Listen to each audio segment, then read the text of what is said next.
BMW has been a manufacturer for decades and decades. They've been around for such a long time. And with that time, they built a very strong reputation. Their reputation, especially with their performance vehicles, their flagship vehicles, the people that say, the car that makes people say, look at that. That's the new M5, M3, M2, M4, whatever it is, right? We got a lot of models. That's how Germans do product lines, whole bunch of cars.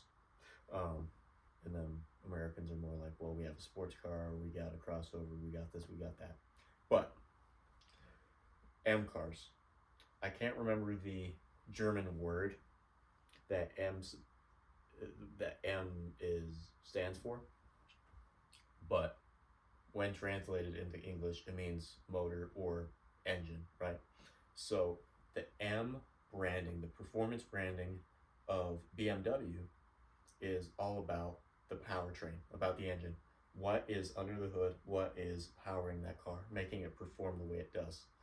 So, a lot of BMW's branding and reputation is based on the performance, right? Their motto is the ultimate driving machine. They are saying that we are the best, we make the best cars, and everything is refined. Okay, whether that's true or not, with if you start looking at competitors, well, it's marketing bullshit, right? If we come down to it, but a lot of people believe in that, and people love it. So, with all these new emission regulations and everything, um, it's making it very difficult for BMW to hold on to that branding, hold on to what they were recognized for. One of those things is the kidney grills, the two oval shaped grills that they've had since the beginning of the company. From the beginning, they started manufacturing their first vehicles. So, if we look at all these regulations, all these emissions, grills are, if we go on this trajectory, which it seems like we're not with new politics coming out, grills are going to be gone.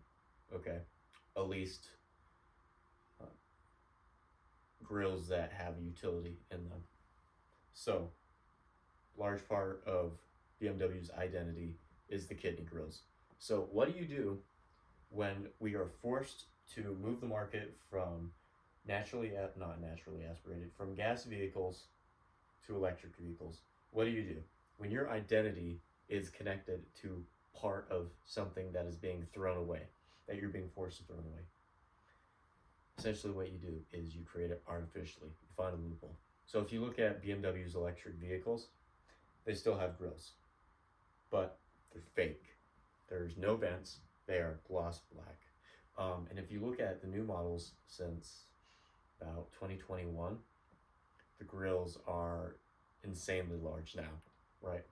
Kidney grill used to be about this long, depending, for a sedan, right? Say early 2000s sedan, even up to like 2018, until they started shifting their design language into more aggressive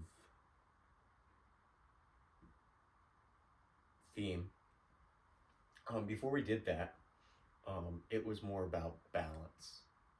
Balance, just being a pretty car, not to show offy, just something that's nice, something that performed well, something with a good reputation. That's what BMW stood for. So the grills, say sedan, about this big, about this tall. Okay, so now they're about this wide and this tall. Well, maybe not that, out here. So what happened? BMW is trying to hold on to their identity. So they are taking their signal of that's a BMW and magnifying it. They're enlarging it.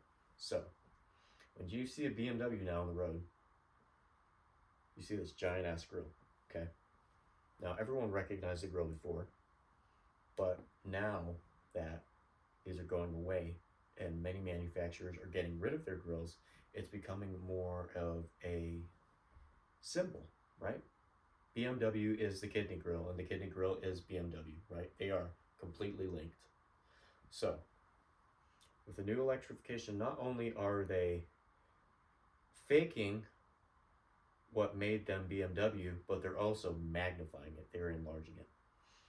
And they're doing this because, well, they're worried about losing what made BMW BMW. And they're trying to hold on to that for as long as possible, if not as forever, right? That would be beneficial. So, with that, going back to the powertrain, engines, M for motor. I don't, the German word is like this long. So, the motors in these vehicles are the value, or the main value proposition in it, right? The refinement, the power, the performance, okay? Now, let's look at EVs, electric vehicles. Every single motor is about the same, right? You put a certain amount of electricity on it, and depending on the performance of it, it has to withstand that motion, that magnetism. So the bigger the magnets and the bigger the motor and the more electricity pumped into that, the higher performance. But you can't really tweak the dynamics of an electric motor the same way you can a combustion engine, right? Because there are less components to add to the different variables of how it operates and how it performs. So we're looking at it saying our grills are trying to take the grills away. Can't really say anything about the engines if they're all the same because they're all EVs. So they are trying to hold on to that and trying to get the most out of it, I'd say. They are being forced to keep up with competitors, try new things, be maybe not even trendsetters, but test new things. If you look at their interiors have changed a lot. They've become more high-tech. Most of these new BMWs have these flat screen TVs in them, about from the dash to here, and they are driver focused. If you look at it, it's not flat, it is tilted towards the driver, okay? And that's an issue for many reasons, because the main screen on the right, it is positioned to the driver, but the passenger may want to change the air conditioning, change the radio, whatever, the reason why the screen's there, and that makes it less intuitive. Kind of, I'm sure it pisses a lot of people off, right? So a lot of manufacturers are saying, this is that, and to fix that problem without changing what we already had, they'll just add an additional screen that's completely for the passenger, that has about the same functionality as the other screen. So we are each getting our own screen. Now, personally, there's nothing wrong with screens, but I believe they are great in moderation. I'm not a big fan of, a digital gauge cluster, giant 12.5-inch screen, and then like a 13-inch screen over here. I think it ruins the interior. I think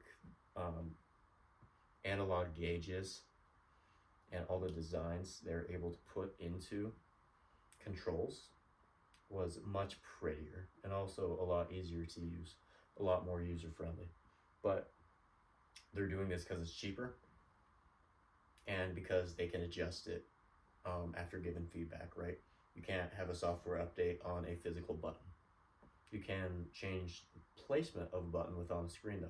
Change functionality, add functionality, and manipulate what it does for the benefit of the consumer and the profit of the company.